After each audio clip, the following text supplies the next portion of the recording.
The views and opinions expressed in this podcast are those of the individual co-host and do not reflect the official policy or position of the Firearms Radio Network and or their employers. Viewer discretion is advised. This is especially true on our live shows.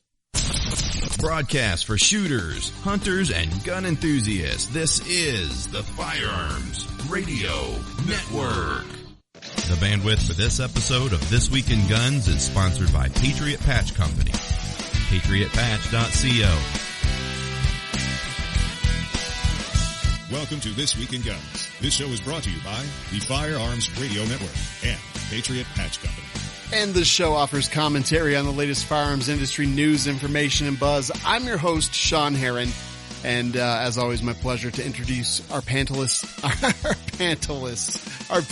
tonight.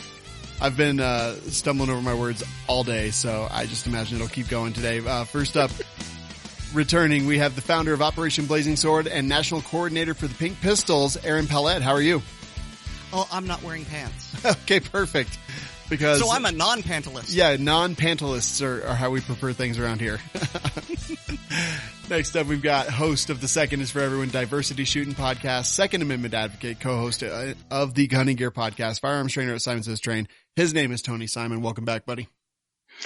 I'm glad to be back as the largest pound-for-pound firearms instructor in America and the newest gun bunny on the internet.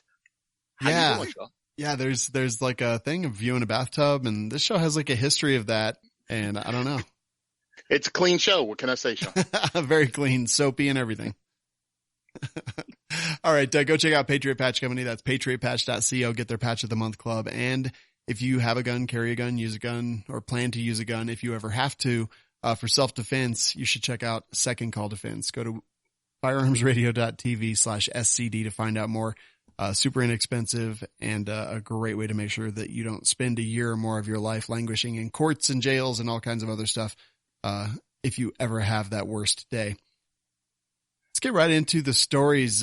Johns Hopkins study finds California background check laws had no effect on crime.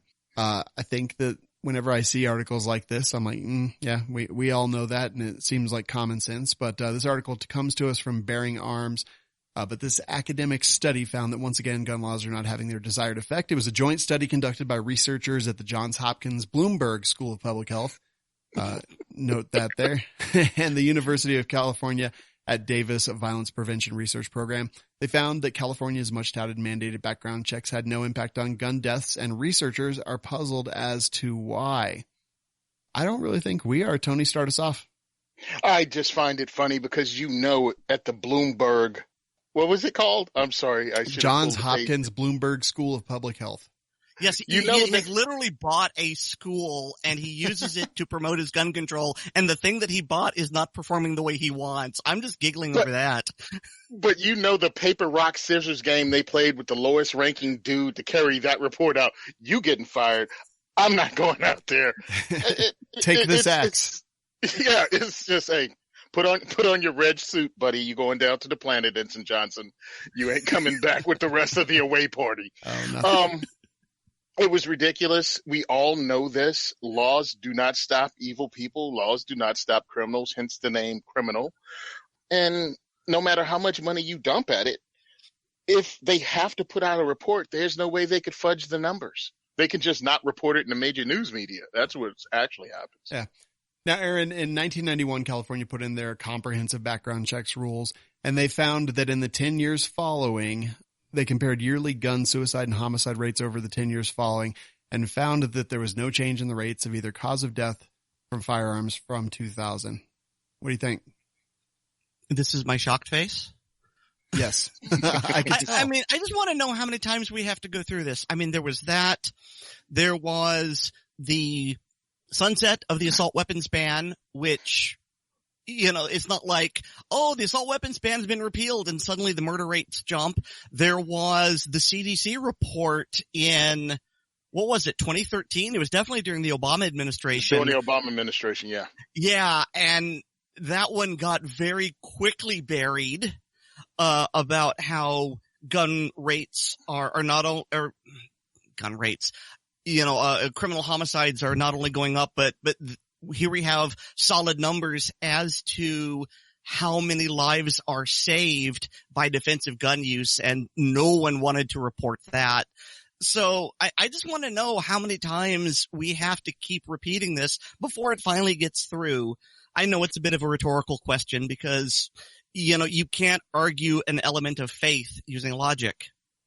Well, one of the frustrating parts, though, is continually here we need to put funding, have federal funding put towards research in gun violence, when all the private funding gives you the exact same answers and they ignore them because they're not the ones they want to hear. Well, I mean, the thing is, you can publicly fund it. People seem to think that, what was it, the Dickey Amendment? It prohibits the CDC from studying, and, you just point them at that 2013 study and you can show them demonstrably that it's not true. It just means that there are rules for how the funding is used. And essentially you can't use the CDC to promote gun control. It can study deaths, but it can't try to influence policy. But people don't want to hear that either. Yep. Totally agree. Pro 2A billboards start appearing in Virginia.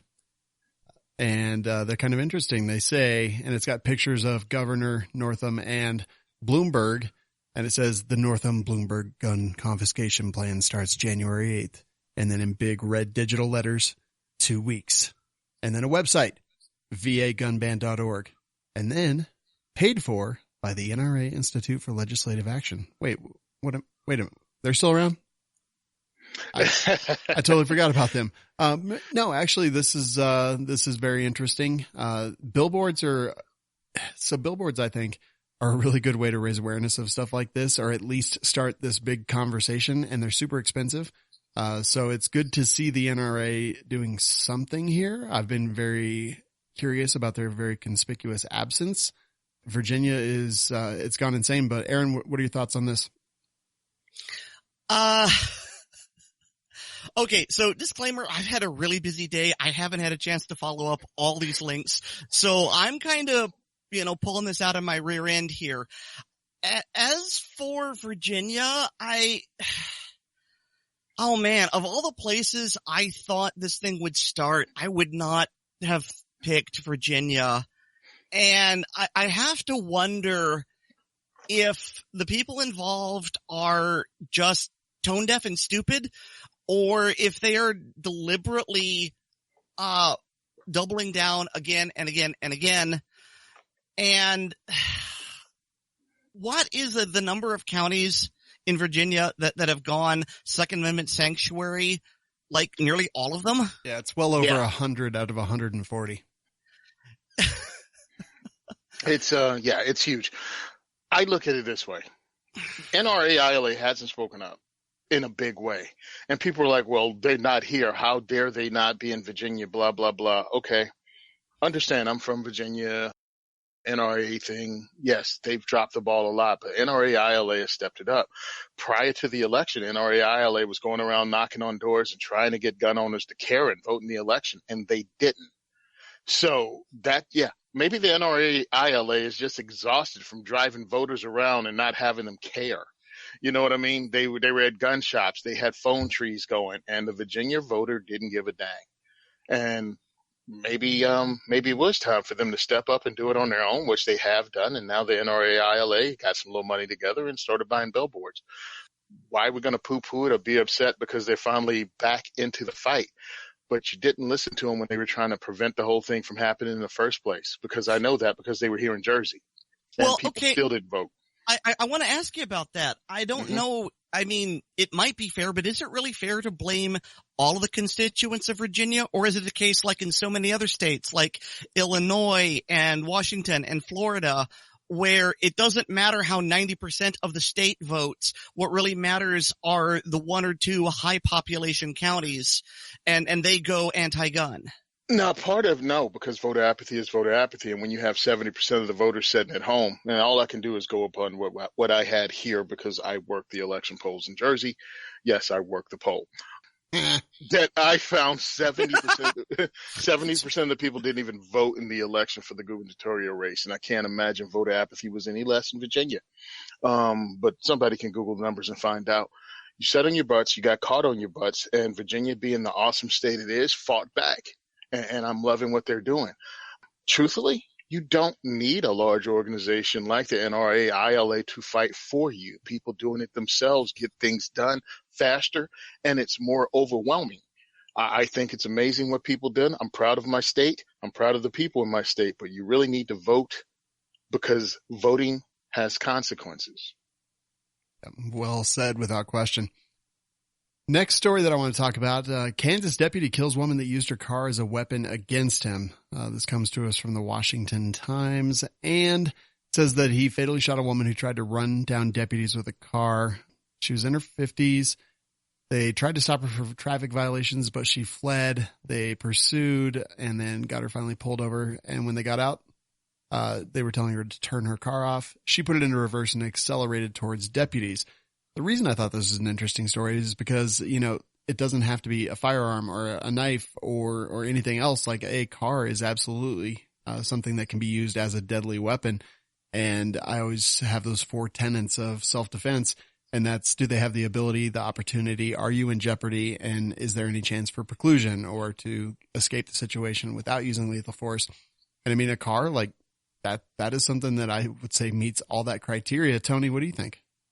100% a deadly weapon is a deadly weapon. Oh, I'm sorry. No, I'm going to take Bloomberg money. They could have shot the tires out. Yeah, no, a deadly weapon is a deadly weapon, and they had to stop it. And the quickest way to do that is to shoot the driver. Sorry, but she brought it on herself. Sad. Yeah. But you need to go home at the end of the night, and you can't allow somebody to run you over. Yeah. And that's the thing is I'm like, oh, shoot the tires out. That doesn't make any sense. The wheels are still there and they're still around and they still roll. So that doesn't really work. Aaron, what are your thoughts here? I am not really sure why we were discussing this. Like Tony said, a car is a weapon. There's a reason we have vehicular homicide on the books. And, you know, I may catch some flack for this. It is my belief that if you try to hurt a cop, you pretty much deserve to get shot. Now, I'm not saying that there aren't times when you may need to fight a cop, especially if they're executing an unjust law, like trying to confiscate in Virginia. But it just seems to make common sense that, you know, hey, these guys are armed and they're well coordinated. Just realize that if you try to take them down, you are inviting yourself to get shot. It's not a matter of right or wrong. It's just a fact of life. And I don't understand why people can't seem to get that. Yeah, it does. Yeah, I 100% am with you because I hear that all the time. I'm like, play stupid games, win stupid prizes. Like, I got pulled over with a short barreled rifle and a suppressor the other night, and he wanted to see it so he could run it to make sure it wasn't stolen. And he asked me to take it out of the backpack that it was in. And I was like, what? It's a trap. Yeah. So I confirmed every command, before I took action on a thing, and it turned out just fine. And I was polite and he was polite and he did his thing and I got a ticket and, you know, that was kind of the end of it. But yeah, like, be smart, be polite. I get it. That's not necessarily always how it is. Like, but ultimately, if you do something stupid, then yeah, you may pay that price with your life, especially if it could kill somebody else. See, you did something different than me because let me explain. Yo, my man talking about, yeah, reach in the backpack and take your gun out. Yeah, I do some black people math real quick and I just pretend to faint. Yeah. And just wilt and pass out. You got the vapors. Yep, can you just handcuff me now and skip ahead? Oh. Nope, just pretend to faint. Just go, I got the vapors, and fall out the car. Done. Even further, and I was joking about this on another show, is he has me take it out of the backpack and I'm holding a short barreled rifle with a suppressor in my hands. And he is like, what kind is it? And I was like, well, I'm the manufacturer. And, he's like, what kind is it? And I was like, the receiver has a serial number from Aero Precision. And he's like, what's a receiver? And I was like, it's the part of the firearm that's considered a firearm by the federal government. And he's like, yeah, but what kind is it? And I was like, the serial number's right here. And so he's like, hold it out so I can shine the light on it and write down the serial number. So I'm on a busy street, cars whizzing by, holding a short-barreled rifle with a folding stock and a suppressor out the window while he shines his light on it. And eventually I was like, hey, can I put this away? I'm really, really, really uncomfortable right now. Cause I'm thinking like someone drives by, they see me holding an AR-15 out the window at a cop. Nothing to see here. Keep driving. Yeah. I'm like, this is. Tony, stop bragging. We don't want to see your weapon. Yes, you do. Everybody does because it's cold. Alabama legislators prepared to reintroduce church carry bill. This comes to us clearly from Alabama, and this proposed new law, this came out on December 31st. And, they're preparing a bill to allow the use of deadly force in church for self-defense or defense of others. He expects this year's bills to be similar to the one he filed the past 2 years that didn't get approved, but he says this year he's been working with the DA's Association and the Attorney General's office to improve it. He expects the bill to allow a person to use deadly physical force in self-defense or the defense of another if that force is used against an aggressor committing or attempting to commit a crime involving death, serious physical injury, robbery in the first degree, or kidnapping in the first degree on the premises of a church. Aaron, what are your thoughts on this?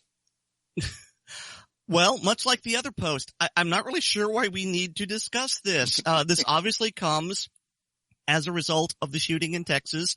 This is a good thing. It's a necessary thing. I'm allowed to carry in churches in Florida, and I carry every time because, all right, it's really unlikely that my little church is going to be hit. But I figure if anyone is going to want to shoot up a church, it'll happen likely at either Christmas or Easter, the two big events. And so I carry that, and I carry my first aid kit just in case. So I think this is not just a good thing. It's necessary. It's a no-brainer. And just to follow up on lack of brains, have you seen Shannon Watts's tweet in response to that shooting where, and please don't make me dig it up because I don't want to read that idiocy verbatim. Oh, we'll talk about it. It's in one of the articles for sure. Oh, it's in one of the things. Well, yeah, where she's basically complaining about a law that saved lives and just, no, shut up. I know. She is an idiot. Tony, what do you think? I wonder something here. I wonder, like, can you not use deadly force if someone's trying to kill you in the church now? I mean, like, what? And also, we forget, I mean, Aaron, you said that, Christmas, Easter, church could get shot up, but understand, like, a lot of stuff, domestic violence and things like that, that floods over into the church. The shooting down in Texas, with the AR-15 was actually a family dispute about, you know what I mean? The guy from the Air Force that shot up the church in Spring. I can't think of the name of it. Sutherland Springs was really a domestic violence thing that carried over into the church. He went there to kill her and her family that Sunday, and they weren't there. So yeah, domestic violence stuff spills over into the church, into the church's parking lot and stuff like that all the time. So you have to be on point regardless of the time of year. I think it's a great thing. In Jersey, everybody's just going to die. That's just the way it is. Unless the church itself has security, and mostly it's off-duty law enforcement, you're going to die. It's that simple. I suspect that this lawmaker saw what happened in Texas, and clearly he had tried to get this passed for the last 2 years. I actually wasn't able to figure out quickly if they're allowed or not, but it does look like if it's not owned or leased, then you can carry with a permit. But I'll leave that for people to look up. But my guess is just he saw what happened in Texas. He's tried to push this through a couple of different times, and he saw a moment of opportunity. And that moment of opportunity, I think, may end up good for gun owners. Maybe there's parts of the bill that aren't, but I don't have the text of the bill. I think the best part of the bill, though, I forgot to, because I'd read this earlier, is the immunity from prosecution or lawsuits and stuff. I think that's great because, yeah, if the time comes, you need to be able to stop the threat immediately and not wonder, am I going to go to prison, after I do this? Yeah. Am I going to jail or am I going to be financially devastated? Totally. All right. Well, this brings us to the point where we do talk about the Texas. It was in White Settlement, Texas, and it was at a church. A guy walks in. Turns out that this guy has gotten fed and taken care of a couple of different times at the church, but has become upset multiple times when he asked them for cash and they wouldn't give him cash. So he dresses up. He goes to the church. He sits in the pews at some point, and he's wearing a ridiculous costume. He's got like a big wig and a trench coat and all kinds of other stuff. They had been tracking him. He gets up and he walks over to an usher, and from what I've read, it appears that he says he needs to speak to security. The usher gestures in the direction of a couple security guys that are nearby. One of them stands up. Shooter or killer produces a short-barreled shotgun and proceeds to take a shot when one guy is trying to draw his firearm. Kills him, immediately turns to the usher that he was asking questions of, shoots him. He rolls away. Church killer immediately changes direction and starts moving towards the stage. At this point, a man named Jack Wilson has drawn his, a Beretta and 357 SIG is what I've read on the internet. SIG 229. SIG 229, draws his firearm from about 50 feet away on a target that is moving pretty aggressively in the opposite direction of where the badness just happened. Takes one headshot, puts down the threat, walks over, makes sure that the threat is eliminated, removes the firearm from the threat to gain advantage over that threat. And that was the end of that story. From producing the shotgun to the killer being dead was about 6 seconds.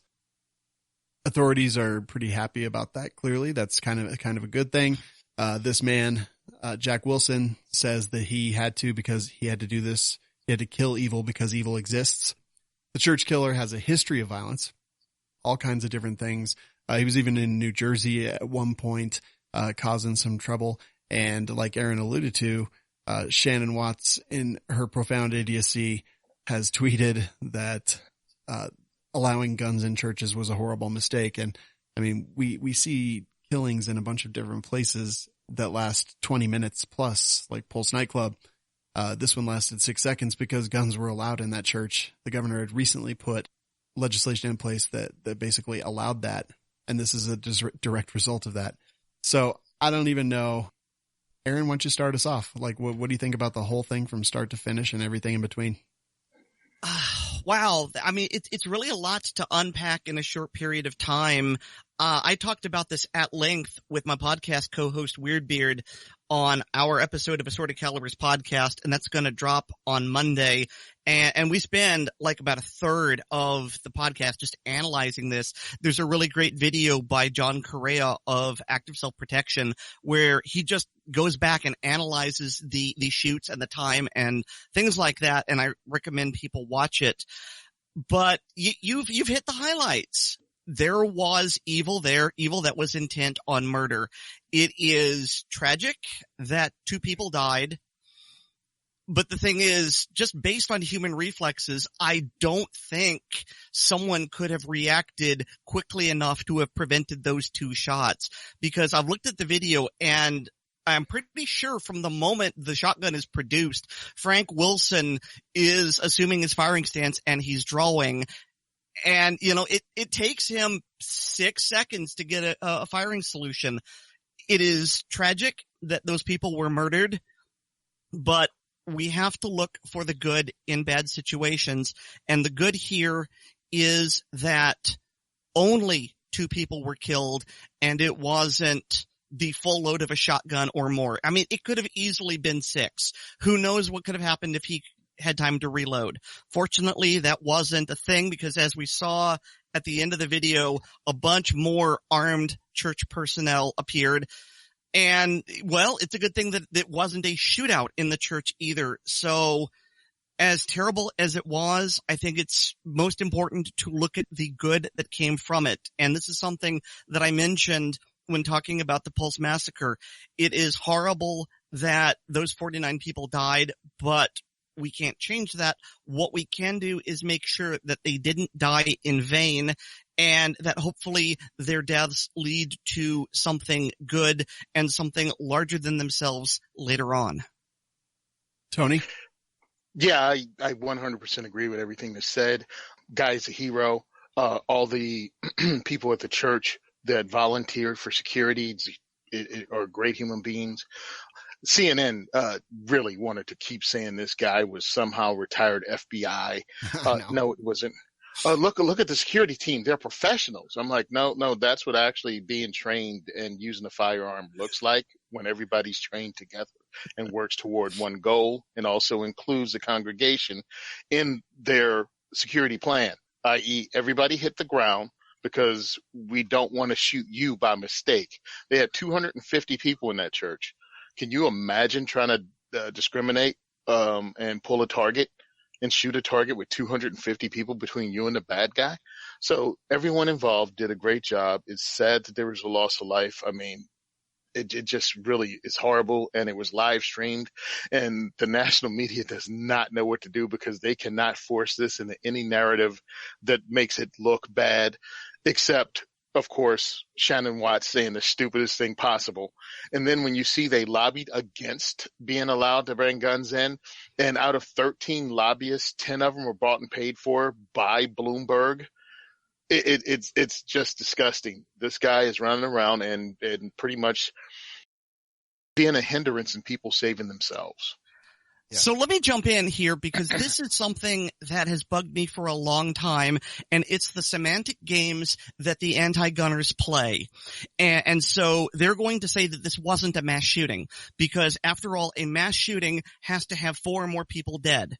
And they've crafted this linguistic trap, and if it weren't so evil, I would be envious of their wordsmithing abilities. So it goes like this.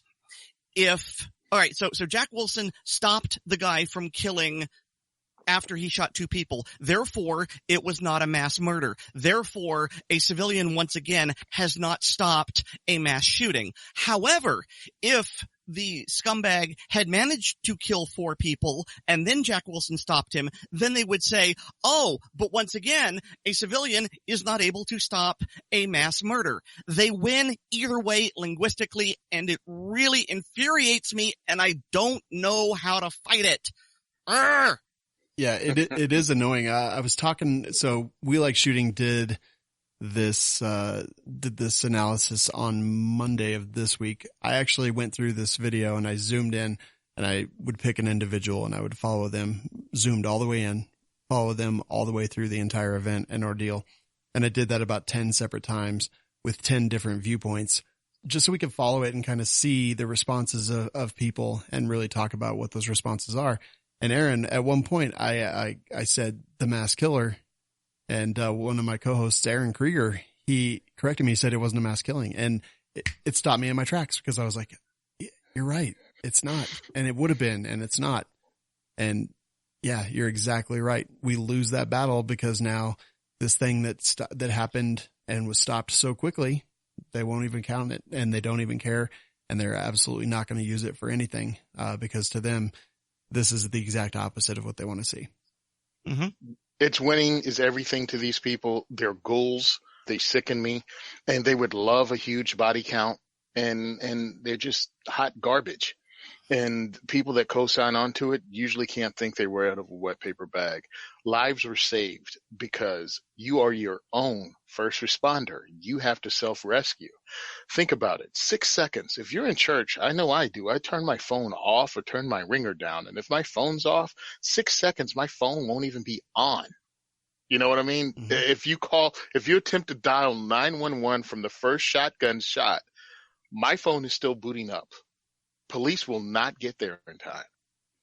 Yeah, it's crazy. So on We Like Shooting, we did an analysis. We had Skinny Medic on and did a very step-by-step analysis and watched the audience in a bunch of those different angles. So we could watch the audience and talk about how to respond and how to gain advantage over the threat and kind of where to move. And we just talk about the different way, the different kinds of people and how they respond as well. That's on We Like Shooting. You can find that at firearmsradio.tv. Then Did you guys talk about the lady that was running around for no reason whatsoever? We did. The last angle that I have and so I took the video that I had edited with all these different trackings, and I put it out there without any narrative or anything at all. So any other content creators can just take that raw video and use it to educate the people that follow them as well. Was she the one in the upper left who was screaming while she was running around? Yeah, she's upper right. She's in the pews. She's actually one row in front of the killer where he's sitting originally. She literally jumps over people on the pews, runs backward I've heard bandied about that maybe it was someone she was related to that was shot. We don't know. But she was absolutely and utterly hysterical in a situation that really needed calmness and presence of mind. But, I'm not criticizing. I've never been in that situation myself, so I don't know how I would respond. But we definitely do talk about it because it is a very interesting one. And then Civilian Medic Skinny Medic on the Civilian Medical Podcast on the Firearms Radio Network. Just today we recorded another episode with a guy who was a former Baltimore police guy. Now he's in charge of security for a huge church. We literally talked about how to prepare churches, how to get teams together. We also had not a representative, but someone who's employed by the American Heart Association. He is a medic. He is responsible for the medical care in that, and that'll be coming out very soon as well. Just how churches can protect themselves, both security wise and medical wise, and how to get all those pieces in and together. So for the gun world, this is an incredibly valuable learning opportunity that we generally don't get. And that's not to say that I am not incredibly sorry for the deaths of the people and the people affected by this, because I truly am. And I've had to watch this video frame by frame hundreds of times just so I could prepare that. And it's awful every single time. New York man stabs 5 in synagogue, pleads not guilty. Did you guys hear about this? Yeah. It's ridiculous. So goes in, stabs a bunch of people, pleads not guilty, I should say. And then Orthodox Jews in New York open carry rifles for protection after attacks. This is the part that I actually like here because they're in New York. These don't appear to be New York legal rifles or anything like that. And there's a lot of people on Twitter and whatnot that are like, hey, AG, I dare you to do something to these people. Aaron, what do you think about that? Civil disobedience. I think it's good and it's necessary. The entire SAFE Act was just a clown show from start to finish. I mean, let's not forget that first of all, it was pushed through like in the middle of the night really quickly. Not everyone was there. And also in their haste to pass it, they actually outlawed the extended carry of magazines by police officers. They didn't have a law enforcement carve out. So they had to go in and add, the round count doesn't apply to cops too. So it's just been hot garbage from start to finish. And yes, I absolutely agree with this because, well, again, as we've seen time and time again, it takes time for the police to get there. You are your own first responder. You have to save yourself. And honestly, 2019 was just a really bad year for church attacks in general, all over the place, not just in America, but Philippines, Thailand, Africa.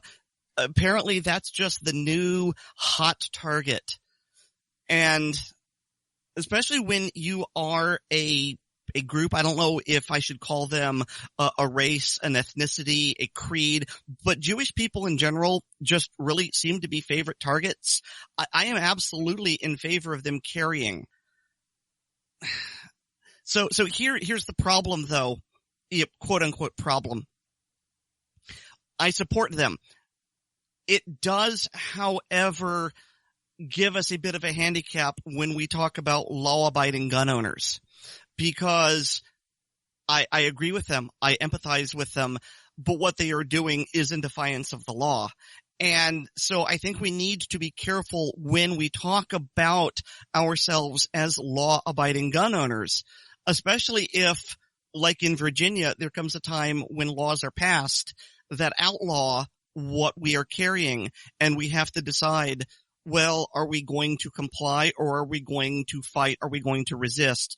So I think we should stop using law-abiding gun owner and start using peaceable gun owner and just play up that don't start none, won't be none aspect.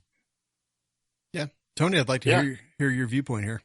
Yeah, this has been going down around the world. Yes, they've been attacking churches. They've been attacking places of worship around the world. Christian churches have been hit very hard lately. But something else people don't know, they've been hitting hospitals too. that is a favorite target around the world. So it's coming to America, and we have to protect ourselves by any means necessary. I think Aaron is right. Saying we're law-abiding only works until they change the law, and then all of a sudden you're something else. Well, I'll only pay attention to the law as long as I feel it's constitutional and makes sense, because it was the law that people that look like me couldn't own guns just based on my race, and that wasn't long ago. That wasn't one grandparent ago for me. You know what I'm saying? So it's not, like, hey, law only makes sense when a law makes sense. When it stops making sense, I can stop paying attention to it. Yeah. I'm a law-abiding gun owner. It's just the natural law that came to me before anyone put down laws saying I couldn't defend myself and things like that. So it's definitely a really good point. But at some point, I'm like, even if they do break the law here, there's been a lot of this going on, and they might be a little bit in a fight for their lives here, right? Like they have to choose, do I break the law or do I protect my family and my community? And clearly some of these guys and gals are changing. They're saying that I'll protect my community and repercussions be damned, which I can definitely respect. It's a cliche, but the whole better to be judged by 12 than carried by 6 is a valid argument. Mm-hmm. And I'd also like to point out that jury nullification is a thing that exists. Yep. Absolutely. Yeah. I don't know if I need to explain that to your viewers or not. Go ahead. All right. So jury nullification is when the juries basically say, okay, by the letter of the law, this guy's guilty, but I think that law is garbage, so I'm going to go with not guilty, regardless of how guilty he may appear. And you see it in a lot of pot laws. And so that's jury nullification, where the juror just goes, no, I hate this law. He's not guilty. I don't care how red-handed he was. He's not guilty. And that's a thing that can exist. And in self-defense situations like this, I hope it exists. Yeah, I agree with you 100%. But yeah, I definitely do want to say to the people in Texas, horrible situation. The people in New York, horrible situation. My thoughts are definitely with them. Gun owners, go watch these videos. I know it's tough, but there's a lot to be learned. And if you think about it today, maybe you react like Jack Wilson tomorrow. If the time comes. Hashtag be like Jack. Nice. Next story. Florida felon does not pass go, is arrested after he shoots himself in the leg. This one I just kind of thought was actually a little bit funny. He was playing cowboy. He was a felon who is a prohibited person and should not have firearms. He had to go to the hospital on December 14th, treated for a gunshot wound. It was just a little .22 revolver, and he accidentally shot himself. Then they were like, well, why did you have a gun? He got a little bit confused, especially because the bullet wound was from the top of his leg to the bottom of his leg. So, 22 didn't kill him, but it definitely made his day a little bit interesting. Tony, did you ever play cowboy with a .22 revolver? No, I've never played cowboy with a .22 revolver. I've played cowboys and Indians with everything from pew-pew to sticks to like the really cool cap guns we had as kids that looked like the real thing. But yeah, never with a loaded firearm. And of course I played airsoft for a little bit, but we didn't have revolvers. Yeah. This guy was a dummy. Mm-hmm. He has a life history of making bad decisions, and it didn't stop that day. Yeah. Yeah.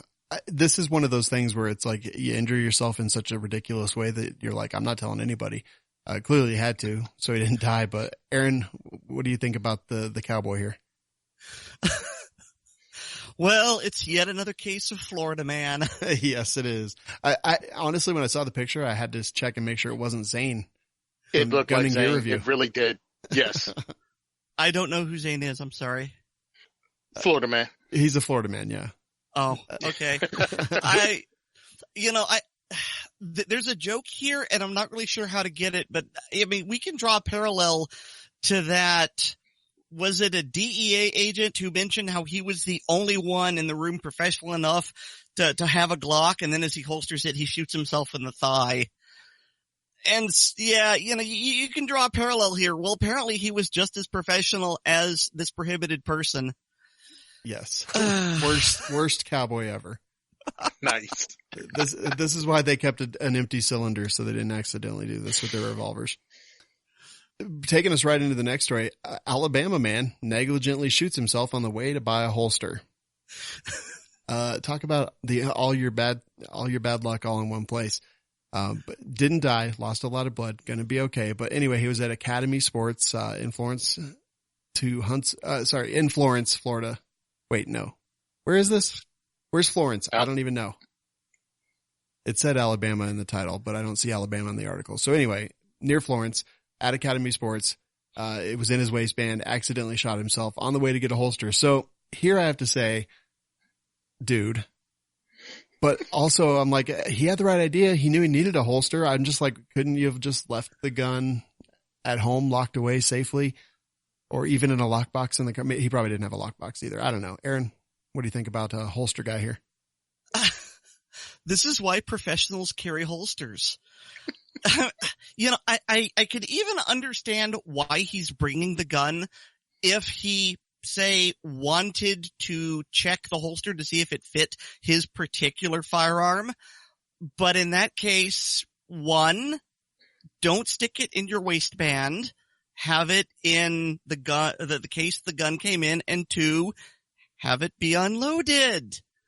That's how you transport a gun when you're going to test it out. It's more stupid games, stupid prizes. It is. I'm like, it's a good thing he didn't get into the place and be like, hey, I need a holster for this. And then accidentally shoot one of the guys behind the counter or something. Yeah. Like, Tony, what do you think? I think Channel 31 WAAA is awesome because they put a map of where it is, and I'm looking at the map going, hey, he's across the street from a Krispy Kreme. Oh, dang. Dude, just bad choices. I mean, unload your firearm. Take it inside if you really need to have a holster fit for it to find out what works. Bet you dollars to donuts that he went and he was buying Uncle Mike's. I guarantee you he's buying Uncle Mike's holster. I would be willing to bet his life on it. Hold up. Did they say what kind of firearm it was? It doesn't. I actually 1911. I think it was a Glock 40. Nice. I mean, a high point. Yeah, exactly. I was actually going to go for one of those North American Arms tiny little 22 Magnum revolvers. I have one of those. I just keep it in my hat. Nice. No holster needed. I don't need a holster. Yeah, it's fine. You don't have a big old belt buckle it fits into? Oh man. Someone was talking about that and I was like, oh, this is totally a thing. And so I looked it up and I found the belt buckle and I looked at it, and then I started researching the North American Arms model that I had, but my model that I have doesn't fit in the belt buckle. So I couldn't have the belt buckle. And I'm so sad about it. Yeah. That is so sad. It is. Nebraska. You just need to get a custom belt buckle made. I should, except I don't roll like that. I don't. There's literally no time in my life where I need a huge belt buckle. Now, Jeremy on We Like Shooting, like, he's got a lot of them, but I don't think I could rock it. Nebraska airmen will no longer be allowed to bring weapons on base. This is kind of an interesting one. The Strategic Command at Offutt Air Force Base in Nebraska, starting January 2nd. So today, when we're recording this, Nebraska, they will no longer be able to carry their personal firearms in base, even if they lock them up in their cars first. This was from Colonel Gavin Marks, commander of Offutt's 55th Wing. They issued the change on Facebook. It appears that that's where they announced it. Now, this actually happened as a result. When he took command, this had to be done within a certain amount of time, and this is one of the choices they made. There's a couple things that it won't affect, and that's law enforcement personnel who have a LEOSA permit, which is basically after people retire from law enforcement, they can get this LEOSA permit, which allows them basically to carry the same as any acting officer would. But is this a result of what we kind of recently saw in other places with some of the foreign military, person who was taking classes at one of our bases and killed people? Tony, what do you think? I think the military is full of idiots that run bases. We had the same stupid crap going on in my base when I was in the Corps. We had to take our personal firearms, if we were allowed to have them with the permission of the base commander, and they had to be locked in the armory. And if you wanted your firearm to go to the range or something, you did so. But understand, I don't know if this is a base people live on. You know what I'm saying? If you have residents on the base, now you can't have a firearm in your home because the base commander feels you're safe enough, even though we just had bases with military police on them that got shot up by foreign nationals. It just is the typical military thinking that if you stop us from using them, I guess other people won't either. Ugh. One of the reasons I'm glad I got out, just because of this stupid kind of thinking. It makes no one safer. It makes the commander look good until something happens, and then they fire everybody in the command structure anyway. Yeah. Aaron? Well, I'm surprised, Tony, having been a Marine, or still are a Marine, whatever. I'm surprised you didn't mention how the Marines issued a statement in about the same time period that has broadened the amount of people that are allowed to carry on base. I don't quite know the particulars, but in addition to the Leosa people, I believe that if you have certain carry credentials and you are not in uniform, then you can carry on base. Tony, this is really more in your wheelhouse. Do you know anything about this? No, actually, I'm just looking it up now just for my own edification. No, I wasn't aware of that. I just knew what happened when I was in and what they did or didn't allow. So, hey, good. Yeah. I mean, because as it proves, no one is there to save you except you. So interestingly enough, a few years ago, I did a ton of training as an instructor, a pistol instructor for the 759th Military Police Battalion here on Carson in Colorado Springs, Colorado. And I actually had a letter from the battalion commander that allowed me to carry on base as a civilian, because I was teaching all the cops how to shoot. And, I had that letter for maybe about 2 years before I quit doing that. But yeah, I was able to take my gun on base, loaded, holstered, and my waistband, everything. Okay. Yeah. What they're doing right now, the Marine Corps is allowing off-duty military police, criminal investigators, and law enforcement program officers to conceal carry on base personally owned weapons while off duty, which is great.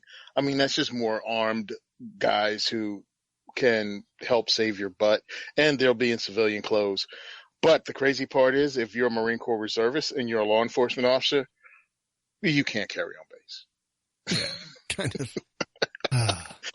Oh, and if you're an active duty law enforcement officer from a different military branch, yeah, you can't do it. It's so weird. I tell you, man, it doesn't make sense. That was one of the frustrating things about being in the military.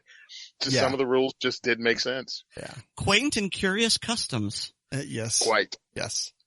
I want to go to Virginia for the last two stories. Proposed Virginia laws would enforce thought crimes and weapons capable of holding more than 7 rounds. This is a very interesting one. I will try to find specifically the verbiage here. Any person who sells, barters, gives, or furnishes, or has in his possession or under his control with the intent of selling, bartering, giving, or furnishing any firearm to any person he knows is prohibited from possessing or transporting a firearm is guilty of a class 4 felony. Intent. How do you criminalize intent? How do you prove intent in a court of law? Just crazy. I don't understand it at all. Aaron, do you understand? This is a Minority Report, right? Well, yeah. And, for the longest time, I and other people have been saying 1984 was a warning, not an instruction manual. And apparently they've moved on to Minority Report as well. And there is no making sense of this because there is no sense in it. If you are going to try and prosecute people by intent, you have to be able to read their mind. And we know that's not possible. So really it turns into, well, the cop thought it would be a good idea. And so we're going to mystically prescribe some sort of intent using the woo-woo fairy sprinkles of the badge. And so we're going to bring people in. And honestly, I don't know that this is really meant to convict people. I think it's meant to harass them because as the aphorism goes, you can beat the rap, but you can't beat the ride. Yes. Tony, you work in some form of law enforcement, don't you? I work with the Department of Corrections. Okay. I am not a cop at all. But what they're doing here is what the lesson they learned in Jersey. If you harass the crap out of gun owners, they don't want to be gun owners anymore. And this is one of those things. Oh, and also just coming up with an arbitrary number like 7 rounds. What is that? So yeah, exactly. This is more harassment of people and harassing people that are trying to exercise their rights. Yeah. And again, has in his possession or under his control with the intent. Everything after that does not matter. If you have this gun, they could literally just say, oh, he has the intent. And it doesn't say may be guilty of a class 4 felony. It literally says is guilty. They are assuming guilt by intent, which is dangerous. Maybe they just worded it bad. Maybe we're just jumping to conclusions because we're crazy gun people, but I don't think so. Well, it's not even crazy gun people. It's learned gun people. You're in Colorado, Aaron's in Florida, I'm in New Jersey. All of them have tried shady stuff in our state to get past. And many, many of the people that are so anti-gun because the talking head on the networks told them, only listen to the news. They don't read it or do any research. So intent flies right by them. Yeah. So the next story also from Virginia, the governor seeks $4.8 million for an 18-member gun confiscation team. Let that sink in for just a moment, but he's asking for $4.8 million to fund an 18-officer team to enforce his proposed plan to confiscate commonly owned firearms categorized by lawmakers as assault weapons. The request appears to be in response to the adoption of the Second Amendment sanctuary resolutions by 91% of Virginia counties. Counties vow not to support any state law requiring the confiscation of weapons, arguing them violate the Second Amendment. I think he needs to add a couple zeros after that 18-officer team. Aaron, what do you think? I find the math, it would be funny if it weren't so misguided. I mean, we have heard the Democratic Party say that it is a physical impossibility to find and deport all of the illegal aliens within our country.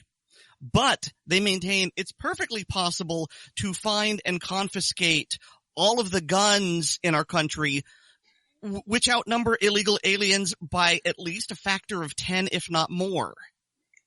Yeah. It's not even math. Do you speak it?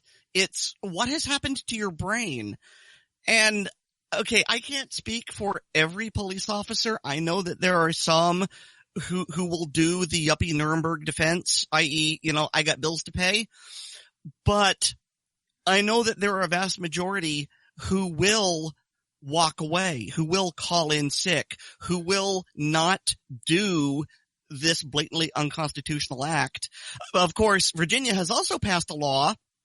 I don't remember the exact verbiage, but it comes down to if a cop doesn't obey these orders, not only can he be fired, but can also, I think it's like lose his credentials, basically make it impossible for him to work in law enforcement anywhere ever again. Mm-hmm. And I just want to know how deep they are going to stack this buffoonery, because past a certain point, I mean, they are so committed to this. This is the figurative hill they are going to die on. And I hope it doesn't turn into literal deaths here, but it seems that they are just absolutely committed towards playing this game of chicken. And I don't know what they're going to do next, but I'm sure they're going to find a way just to make this even worse. Yeah, and I don't think they passed that yet, but I think it's definitely been proposed. Tony? Yeah, nothing is passed yet because I think they get sworn in on the 8th. All right, let me explain something. Northam is bought and paid for by Bloomberg. In Virginia, you don't, as a governor, you can only serve 4 years, and then you can't run again for 4 years. All right, so the governor knows he's out, lame duck, whatever you want to call it, and he maybe trying to go for higher office as the anti-gun governor because that's what our governor here in New Jersey is trying to do. But the rest of the legislators have to live in Virginia. Understand, Virginia has a whole long history going back to, I think, the 1600s of shooting people in the face. The Bacon Rebellion, Harper's Ferry, Nat Turner, Civil War, might have heard of it. Virginia's kick stuff off, and they will kick off the boogaloo. And the reason it's 18 cops for $4.8 million is, one, that's as many police officers as they could find to do this stupidity, and that's how much you have to pay them to do it because you're going to die. This is not the state you want to do this stupidness in. And also, he said he raised another $250,000 for all the people that he's going to lock up in the state. Well, let me tell you, my last order I put in for stuff at work was $80,000. So I have no idea how far $250,000 spreads in the correction system in Virginia. But in New Jersey, it gets me like enough locks for like 6 months. So I have no idea what they're talking about. Yeah, they're crazy. And I just did a little bit of basic math that while we were sitting here talking about this, Virginia's population is about 8.5 million. It looks like gun ownership statistics are about 29% of Virginians own guns, which is going to be just a little bit over 3 million.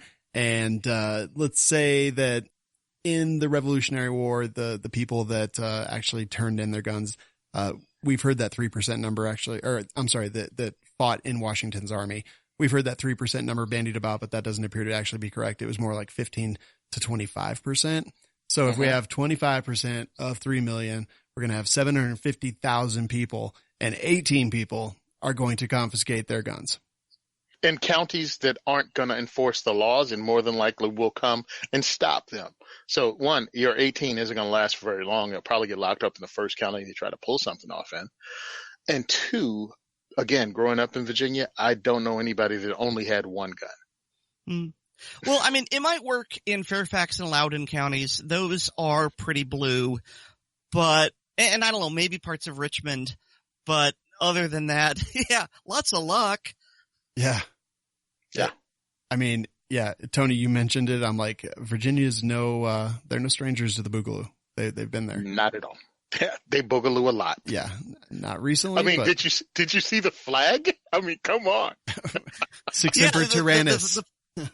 The flag is literally someone standing on top of a dead tyrant with the phrase, Six Emperor Tyrannus, thus always to tyrants. It's part of their flag, for crying out loud. Yeah.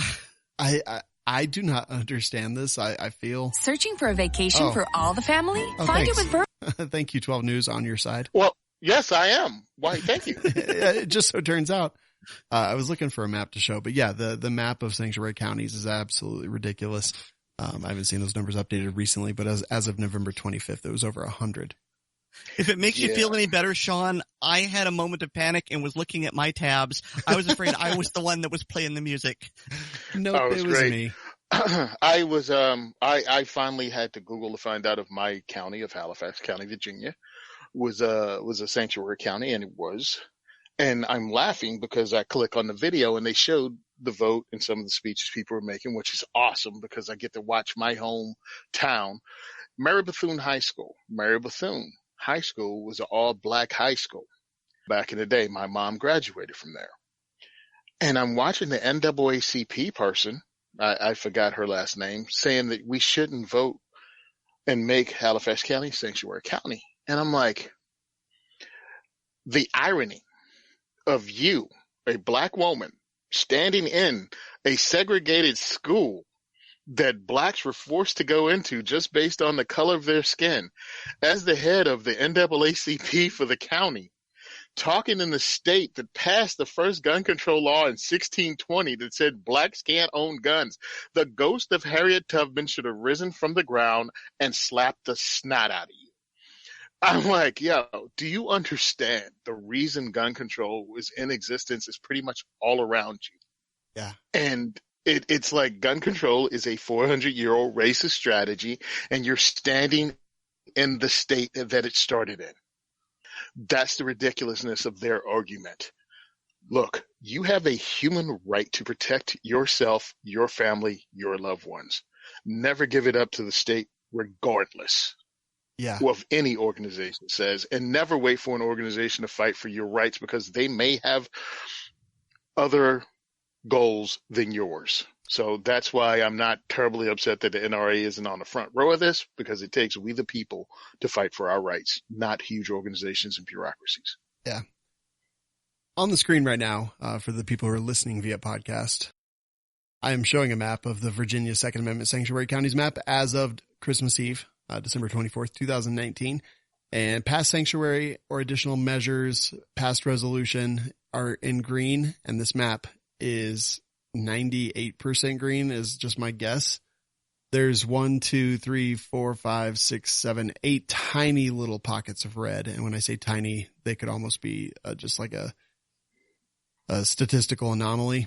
One that's gray for failed denied right in the middle of the state. And then a couple orange for efforts underway, and yellow for hearing soon. There's 7 tiny specks of red on a huge map full of people that are not going to have their rights trampled by Northam and his cronies.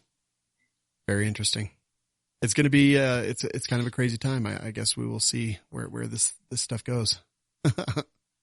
I see that let's see, something just got added to the bottom here. Okay. Yeah, that was me. Aaron, what did you add to the bottom here? Don't you be shaking your head, Tony. You're part of this. What happened? What? Okay, so this is for the full auto news segment, and you only had one, and I really didn't like the whole thing about the wife, the husband getting the tattoo of her sleeping, blah, blah, blah, blah. So a couple of days ago, Tony posted on his Second Amendment for Everyone page this smoldering, sexy, hot picture of himself in a bubble bath. And I don't really remember what it was he said, but it was just pure sexual appeal. And a lot of people were saying that they needed it as a morale patch. Now, I couldn't give them patches, but because I run Operation Blazing Sword and Pink Pistols and we have t-shirt swag, I'm familiar with TeePublic. And so I got on my alternate account and I took the picture and I sexied it up because it wasn't just enough to have Tony in the bubble bath. I had to add, hello from planet Lovetron. Now I've got to explain that a little bit because Tony and I have this running joke. Well, I run with it. I don't know what he does with it. He just laughs.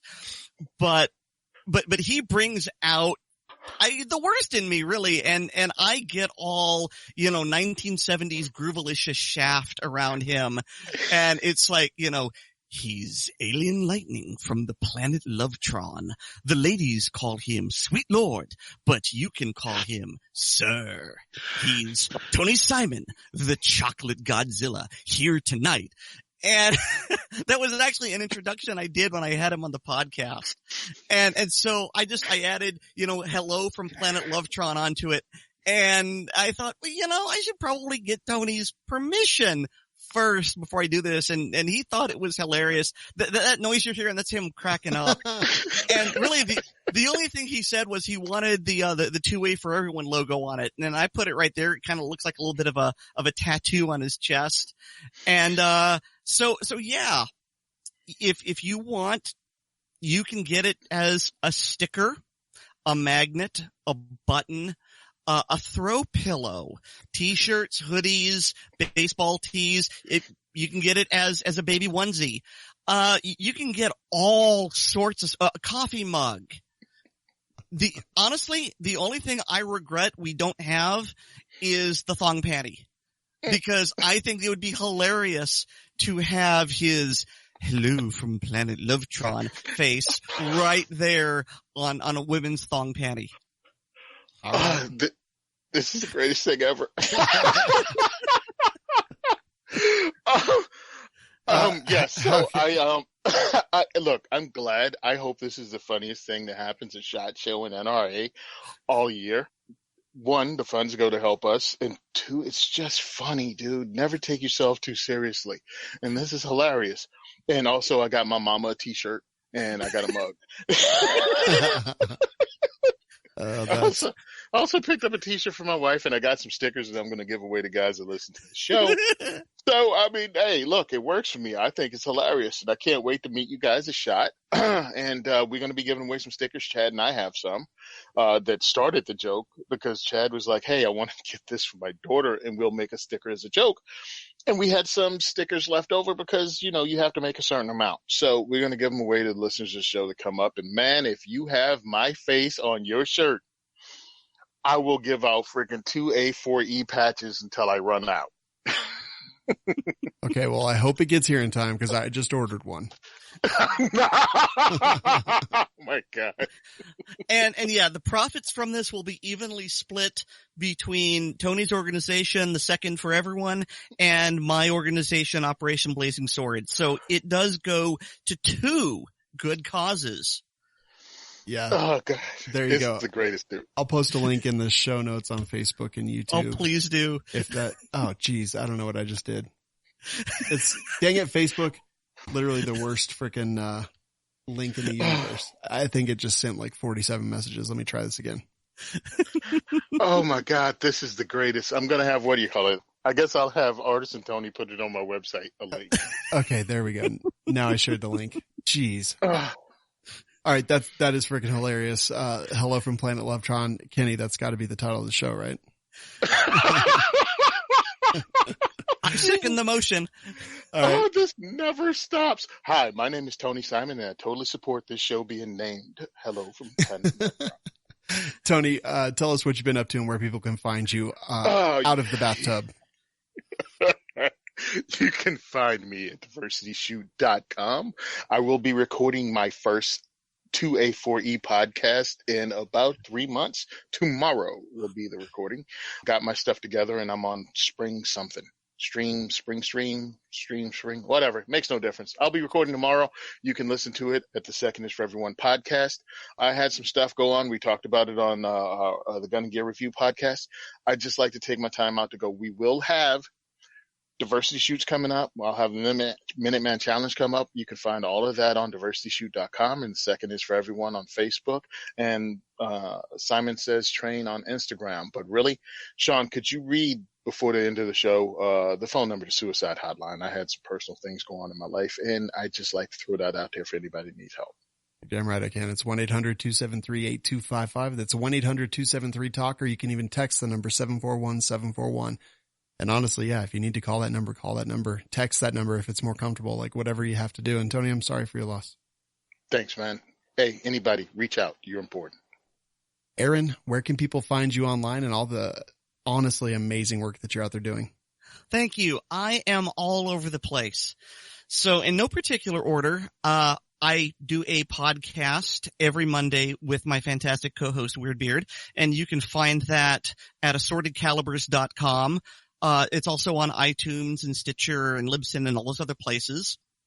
I have my nerd blog, Lurking Rhythmically, where I talk about me and gender identity and whatever nerdy things I'm up to at the moment. I'm also heavily into emergency preparedness, and so I curate a prepper blog, bluecollarprepping.blogspot.com. We're currently on Christmas break. We'll come back on the 6th. And I curate, I edit, and I try to write something every Friday. And of course, I am constantly engaged in running Operation Blazing Sword. So that's blazingsword.org. If you want to volunteer to help train queer people, or if you're a queer person who needs instruction in firearms and doesn't really know where to go, look up an instructor near you. They'll take you to the range. They'll pay for everything. Just show up with an attitude of learning. And of course, I also run the Pink Pistols, which is the community and sustainment side of Operation Blazing Sword. And that's, pinkpistols.org. So yeah, that's like I say, this makes me the head of the largest pro-gun queer group in the country, or possibly pro-queer gun group, depending on how you look at it. Finally, if you are interested in meeting me in person, I am all over the place doing speaking engagements. The most recent one coming up is going to be in mid-February. I'm going to be at LTUE, that's Life, the Universe, and Everything. It's a writing symposium in Utah. I'm not sure if it's Provo or Ogden or whatever. Look it up. And I'm going to be a panelist, and I'm going to be talking about guns and gun laws and self-defense and the military, because I grew up in the military, and there's probably some queer stuff in there as well. So come on by, say hi. I'm a hugger. I give hugs, unless you tell me you don't want a hug. And yeah, I'm going to be all over the place, but that's where I will be recently. Unfortunately, I can't attend SHOT because it's expensive to fly cross country and then pay for a hotel in Vegas. Maybe next year. Oh, hey, before we kick off, hey, Patreon. you become a Patreon of the Second is for Everyone podcast, we're giving away a AR-15 made with awesome quality parts, donations from my friends over at Faxon Firearms. They donated a pencil barrel and all kinds of other quality. It was a quality build. $20 and above Patreons will pick your name. We just picked the winner last night of the CZP 10C that was provided by Yankee Marshall. So again, month of January, donate, and we will choose in February who wins the rifle that was built for us by the industry itself. So I appreciate it. Come help us out because, yes, it is expensive, especially because I have to obviously have a cargo hauler take me to Vegas from Jersey. I need a little bit of bigger of a plane. So help me out, please. I appreciate it. Well, if we're going to shill, I need to mention that Operation Blazing Sword is a 501c3 tax-deductible charity. So anything you donate to us, you can write off on next year's taxes when you do them. Unfortunately, you can't do it on the upcoming taxes, but you can always write it off for next year. So you can donate online. Go to paypal.me/opblazingsword and you can donate. I can also provide you with a written address if you are old school and write checks. Sean, are you okay with that? Sure, absolutely. Okay, so you can mail your checks addressed to Operation Blazing Sword. That's 800 Belterre, BELLE space TERRE Parkway, Suite 200-302 in Palm Coast, Florida 32164. All right, awesome stuff. And Aaron, if you'd like to put that in the show notes as well, and Tony, you can put links to your Patreon, all the cool stuff so people can find you guys and help support all the amazing things that you're up to. And just honestly, Tony, thanks for everything as always. And Aaron, it's always a pleasure to catch up with you and have you on the show, and seriously keep up the fantastic work out there. I just love everything that you folks do because it is so great. And we need that so much in the gun industry. We need all the diversity that we can possibly handle, and the more the better as far as I'm concerned. You can go ahead and tell me you love me. It's all right. It doesn't make you queer or anything. I love everybody. I barely know you though. Just ask Tony. I didn't love him for at least 20 episodes. Yeah, pretty much. You finally got my name right. Right. Tony Simone. Check out the Patriot Patch Company, patriotpatch.co. You can also find Second Call Defense at firearmsradio.tv/SCD. This Week in Guns is produced by Kenny Ortega and Ben Allred, damn it, and is a production of the Firearms Radio Network. We'll catch you all next week.